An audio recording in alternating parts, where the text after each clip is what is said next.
Hi, I'm Mcgrath. I'm a cabinet maker, and a lot of my clients ask me occasionally, what is the biggest mistake people make in home renovations? And in my opinion, the biggest mistake people make is not budgeting for project management.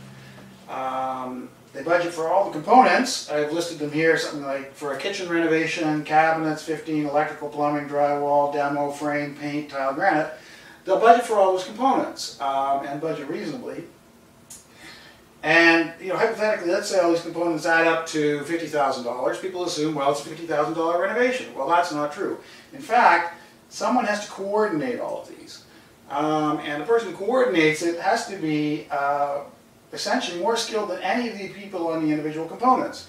They have to understand a little bit about all the trades, and they have to have communication skills, which none of the trades have, because they have to be able to coordinate these other things, and they have to have organizational skills that the other trades don't need to have. So you need a highly skilled individual, and the other thing is this individual, he or she who's going to manage the project, has to be here longer than any other trades, because they've got to be there while the cabinet, I don't know if you've watched Homes on Homes, but they have a guy, what Mike Holmes does, he stands there for the duration of the project and coordinates people. And as far as I'm aware, that's the only way to get things done. People who tell you they can manage a project over the phone, they're kidding you. So that person needs to be here while the cabinets are going in, while the electrical's there, while the plumber's there, while the drywaller's there, while the demo's there, and coordinate all those people. So you need a skilled person who's going to be there, who's more skilled than any of the individual trades, who's going to be there longer than any of the individual trades, and considerably longer.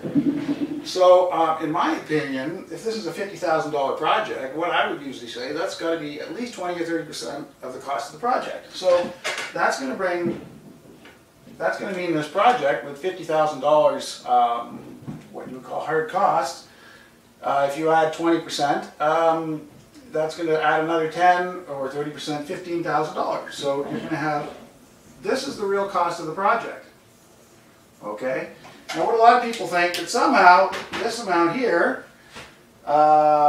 which is the cost of project management, a lot of people think this is this is where they try and cut costs. They try and cut it down to here. They think, well, that's kind of a sales, it's really just a sales commission. Well, it's not. It's something that demands a lot of work and it's a lot of time. So they cut it down to here, and what happens is, and people think these are fixed costs, they cut this down to here to try and save money. They say, well, we'll spend $5,000, or we'll do it ourselves, or we'll get a friend to do it, and they cheap out on the cost of, or they hire someone who's not qualified, or they get a handyman who's maybe good at one of the trades and say, well, you watch over things. So they think, well, we're going to spend a few $1,000s extra to manage it.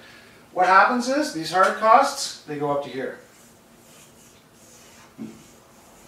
Okay? Or they double, because what happens is the pot lights are in the wrong place, then the electrician has to come back, he has to rip it at the drywall, framing has to be changed, the cabinets don't fit.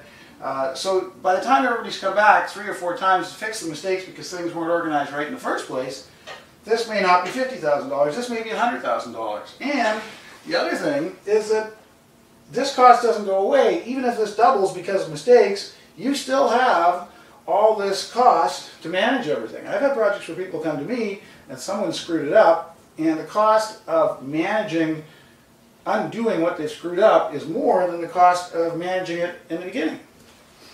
So basically, by trying to skip out on this, it's a bit like buying all the ingredients for a feast and not hiring a chef. What happens is it doesn't just taste bad, but all your ingredients go rotten.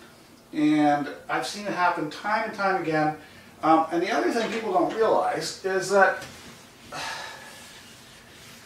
if they tend to assume these are all kind of fixed costs. Here's your $50,000 of hard costs, and the place to save money is on the management perspective, or in terms of the cost of your general contractor. What they don't realize is these aren't fixed costs. Now, if you spend, say, another $15,000, $20,000 on someone to manage this properly, not only are you going to take a big headache, you're going to make sure this doesn't explode, you're going to save a lot of time and energy, you're going to ensure things get done well, but each one of these items might shrink. So this cost could conceivably be down here. Because each one of these items someone who's been in the business 20 years, they're going to know where to get a good plumber. They're going to know where to get a good tiler. They're going to know that, you know what, the electrical in this job is really simple. We don't need to hire a big name company. Here's a guy who's a good licensed electrician, who's a small guy who can fix it. Get a good price in the painting. They'll know where to save money, where to not save money. I've had jobs where I saved people, I think, simply on a contractor's markup. On tub and toilet, I saved them something like $4,000. I went in and I said, look, they went and picked something out. I went to the salesperson, I said, look, I'm a contractor, I want your best price. They knocked $4,000 off it. And I said, you know what? You're paying me the contractor's market, it's yours. Markup, it's yours. So this can actually come down. So your project cost can be this. Because the person who's been in the business 20 years knows how to save money. So these aren't fixed costs. This can explode if it's not properly managed, or it can shrink. And that's why when I manage a project, what I like to say is, look, this is approximately what each of these is going to cost. Let's be totally transparent. I will show you, I'm not going to add a markup to any of these numbers. I'm going to show you exactly what things cost. If you know someone who can save you money on painting, we'll use that guy. I'm going to fix this cost. Here's my $15,000, or 5,000, well, maybe 10,000. Sort of depends on the complexity of the project, but this is a fixed cost. So you're stuck with that. But if we can bring these costs in lower, then your total cost is this. This is the same. If you want to double all these, let's say you want super fancy granite. You want to spend 10 grand on your granite, you want to spend 15 grand on your tile. This stays the same, and this can increase. But the whole time you know what you're getting. And you're paying me to finish the job. There's no incentive for me to fiddle any of these costs, because this is a fixed cost. There's no incentive for me to cheap out on any of the materials, because this is just a fixed cost. And I find it's a much faster, easier way to do it.